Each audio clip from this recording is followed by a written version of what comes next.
And welcome back. I'm Miranda Kahn. Time now to go global with a look at the stories making headlines around the world today.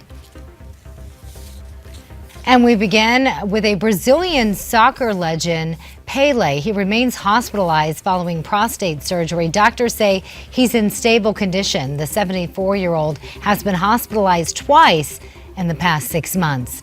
And it may be popular here in the U.S., but officials in China, fired up about air pollution, have no desire to extinguish their ban on outdoor grilling. Instead, they plan to extend the ban on restaurants that barbecue on the streets, but opponents say the government should really focus on getting cars off the road. And police in a Spanish-governed enclave of North Africa discovered an 8-year-old boy hidden inside a suitcase. Officials say a 19-year-old woman was trying to smuggle the child from the Ivory Coast. A familiar face in Russia's history reemerges. Former Soviet dictator Joseph Stalin, seen right here, has been seen all over the streets of St. Petersburg. He's been plastered along the side of a bus. The wartime commander's image strolled through town as campaigners gathered to celebrate World War II victories. Men in Soviet Union uniforms handed out 1945 editions of the communist newspaper Pravda. And right now, residents of the Philippines brace themselves as a Category 3 typhoon barrels towards them. The storm is expected to sweep by the northeast portion of the islands before heading towards Japan. We know a lot of times we hear from viewers who tell us they don't watch much news because it's just filled with too much doom and gloom. So right now, we're going to share some stories of people who are making a difference in a segment that we like to call the personal impact segment. Yes, a good way to end a Friday. Our first story takes us to New Mexico, where a stranger donated her engagement ring to one very deserving couple.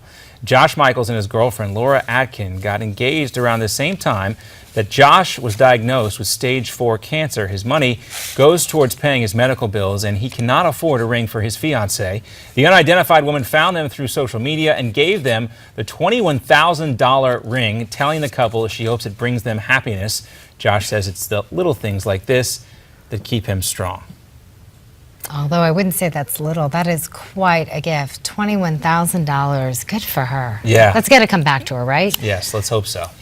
The advocacy group Fashion Revolution is trying to change the way you buy clothes. They set up a vending machine in a European square to sell T-shirts for about $2 a piece. People loved it until they realized the factory workers who make the shirts are sometimes paid as little as 13 cents an hour. After they learned that, well, they refused to purchase the cheap clothes and donated the $2 instead.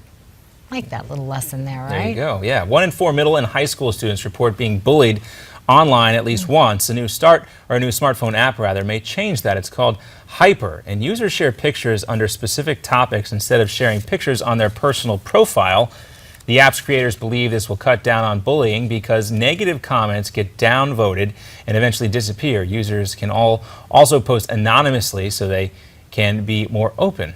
I love that. About themselves. I love that. So take that. Being anonymous, though, to be more open about yourself seems a little counterintuitive. Right, but the intent is good. Right. I think, because it's happening way too often, and you know, someone who was bullied as a child, I can't even imagine in this day and age what kids are going through. Yeah, because it follows them around. And right. When we left school, we could get away from bullies.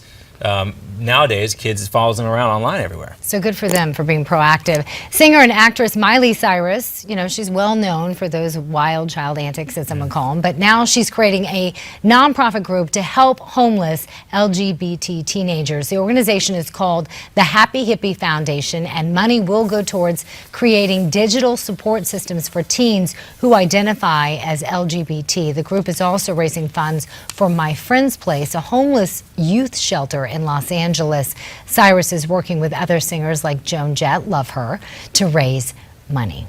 Recent inductee into the Rock and Roll Hall of Fame, yeah. Joan Jett. You're never too old to further your education. Now this 80-year-old graduate wants to impact the world by writing a children's book. Love it. Meet Rosa, or Mama Rosita, to her grandchildren. She recently graduated from Miami-Dade College in Florida with her two grandsons, I should say. Her story begins about 20 years ago when she moved to Miami, learned English, got a job, and enrolled in college. Rosa's had a few setbacks along the way, though, but she has persevered over the past 20 years, and now she's achieved her dream of getting a college degree. Congratulations, Mama Rosita.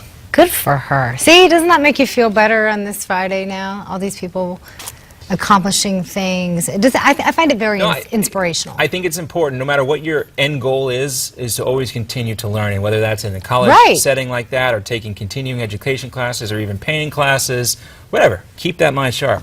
Right. It doesn't just stop when you graduate, that's for sure. That's I'm still learning every day. That's right. I learned something today, Miranda. Yeah? What did you learn? Well, they'll have to stay tuned. Ah, okay. More to come. John Bachman, Miranda Kahn, we're going to be sticking around for another hour here at Newsmax Now. But following that, you can catch Midpoint with Ed Berliner, and at 5 p.m. catch the Steve Malzberg Show following Ed Berliner's show. At Midpoint, of course, here is the primetime lineup. You're not going to miss that. You're going to want to miss that as well. So happy Mother's Day out there to all the moms, too. Yeah. Happy Mother's Day, everyone.